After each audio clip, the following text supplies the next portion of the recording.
大同啊，就类似机会了，类似冲上去就冲上去了，冲不上去就将来类似不会给大同再有机会了。2023年是耿彦波离任大同市长整整10年。耿市长主政大同时，强力推动了大同古城的重建。10多年来，关于重修古城这件事儿一直存在争议。您来过大同吗？您对这件事儿怎么看呢？大同是首批国家历史文化名城之一，拥有悠久的历史和丰富的文化遗产资源。自秦汉建立城邑已有2200多年的历史。作为两汉要塞、北魏京师、辽金精华、明清重镇，市区内保存着华严寺、善化寺、九龙壁等丰富的文物古迹。解放后，在城市发展的重重压力下，文物保护工作一退再退，大量的古迹建筑被拆毁割裂。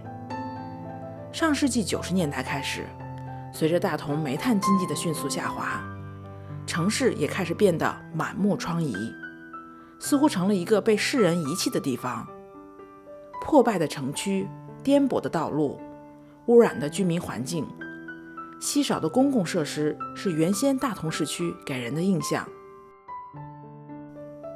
2008年，耿彦波就任大同市长，开启了大刀阔斧的城市改造和古城重建。城市面貌在10余年间得到了很大的改善，同时也招致了各种争议。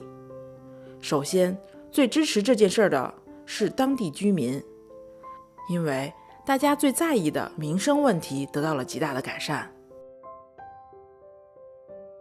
2013年，耿彦波调离大同时，上万民众自发集会挽留，就是对大同城市改造的最大的认可。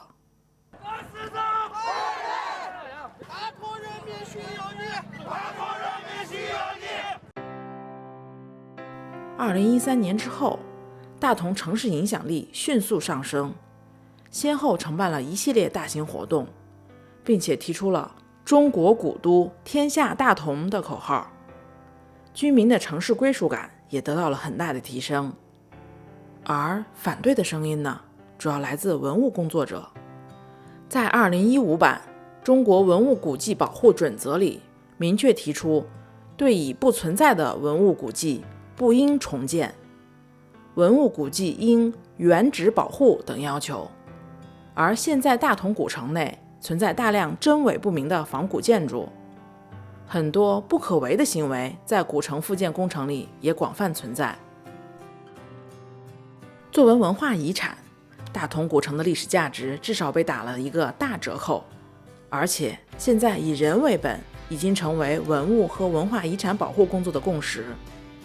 大同古城的复建导致了大量原住民的搬迁，这次搬迁并不是迁出10万人回迁1万人，而是迁出了10万人，高价卖给了另外的1万人。现在的古城新住民多以古城内从事经营活动的人为主，早已没了当年原住民的踪影，更何谈集体记忆？诚然，中国古代的确有重建传统，城墙毁了要重修，寺庙旧了要重塑金身，但都是实用的功能性复建。城墙拥有军事功能，寺庙是当地人的信仰中心。中国古代并没有为了所谓的保护或旅游而复建的传统。从功能上说，大同模式是为了展示和旅游的复建，并没有建筑本身的功能。对大同古城的复建，你们怎么看呢？